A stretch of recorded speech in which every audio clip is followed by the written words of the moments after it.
solemnidad ng Immaculate Heart of Mary. Natandaan niyo mga kapatid?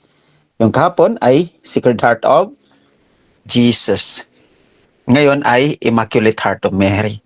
So yun ang unang punto, ang puso ng balo. So anuhan na ito na isang paksa na ang heart sa isang panig na ebanghelyo, yung mark, yung ang puso, ano ba ang nasa puso ng balo, intention niya, at ito naman dito, ano ba ang Immaculate Heart of Mary. Kasi ayon din sa Luka, dito sa Luka, ang binasa sa gospel, yung ay patungkol sa yung sinasabing the losing and finding of child Jesus in the temple.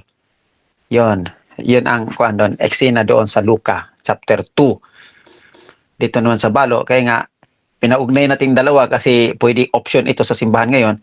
Pwedeng manatili sa ordinary time or sa kapistahan ng Immaculate Heart of Mary. So, yun ang unang punto. Pangalawang punto, kasi sa puso tayo ni Mama Mary at sa puso ng balo, ayon sa Mark na binasa, ang pangalawang punto, ano ba ang nasa puso? Ano bang nasa puso? Yun.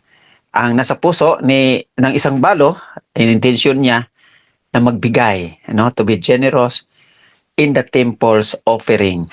So, yung para sa Diyos, sa mga nakalipas nga days, yung sinabi, kaninong mukha iyan sa coins, Yung sabi niya, na kay Caesar, sige, ibigay mo kay Caesar para kay Caesar. At ibigay mo sa Diyos ang para sa Diyos. So, yun, dito sa parte nito, ang para sa balo, puso niya at iniisip niya ay para sa Diyos, doon sa templo. So, kahit na sa kaparaanan ng sentimo na iyan, kung anong mayroon siya, ibinigay niya ang lahat para sa Diyos. Imagine, mas iniisip pa niya na makakatulong sa templo ang kanyang kaparaanan ng pagbigay ng lahat na yan, ng sentimo. Hindi yung superfluo, yung surplus, yung kasi sa mga mayaman, ay kung ano lang mga sobra-sobra dyan, ibigay sa Diyos.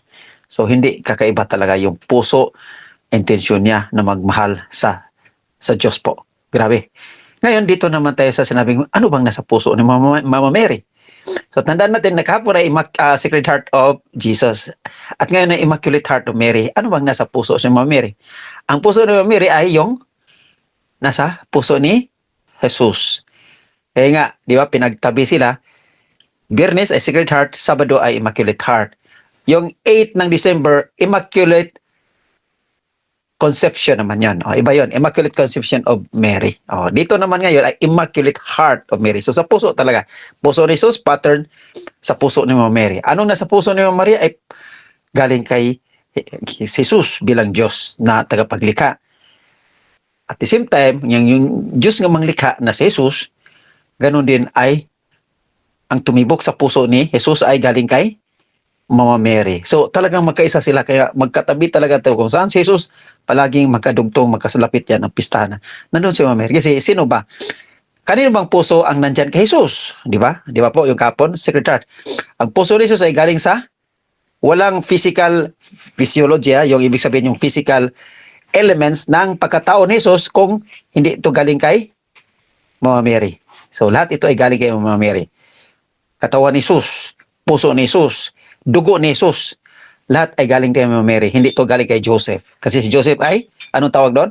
Adopted father lang ito, si Joseph. Wala siyang biological father. Di ba po? Natandaan natin? Okay. So, yun. Ano bang nasa puso ni Mama Mary?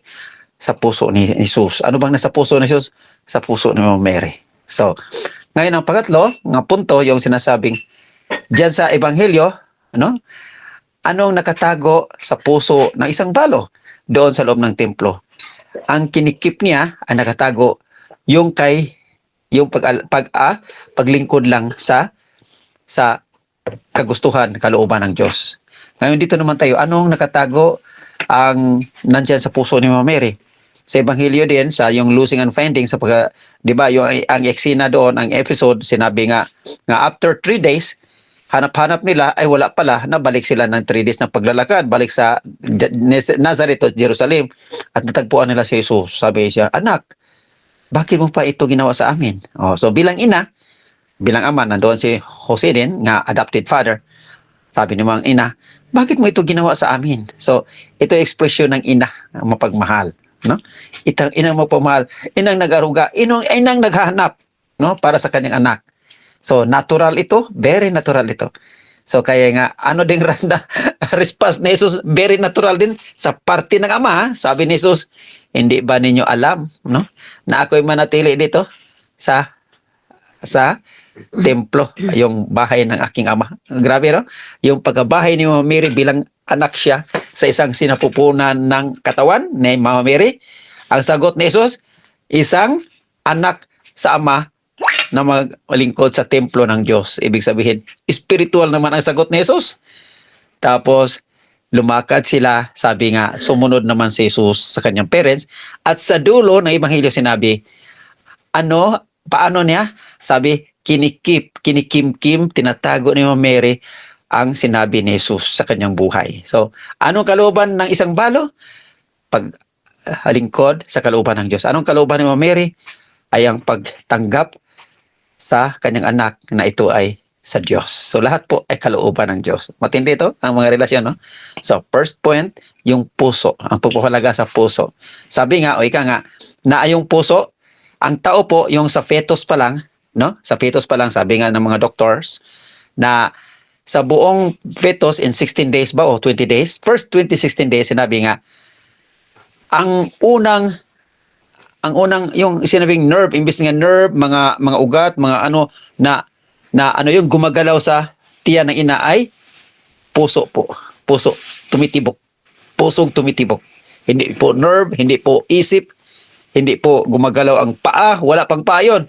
Hindi pa gumagalaw ang kamot, wala pang kamay, wala pang ulo. Ang sinasabi sa fetus po, ang una-una, puso. So, grabe, no?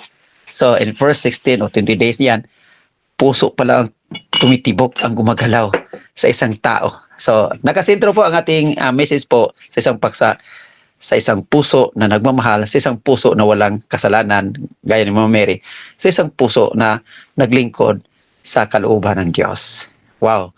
Pasalamat tayo sa ating ebanghelyo ngayon. Na atin ba itong susundin? Yes po. Pwede nating masunod. Immaculate ba ang ating puso? Yes. Sa panahon na tayo po'y susunod sa kalooban ng Diyos. Immaculate ba ang ating puso sa panahon na may good intention tayo sa gaya sa mga balo na magbigay lang kung ano ang para sa Diyos ay para sa Diyos at wala nang mga kinikimkim pa nga sidelines or soft surplus, no?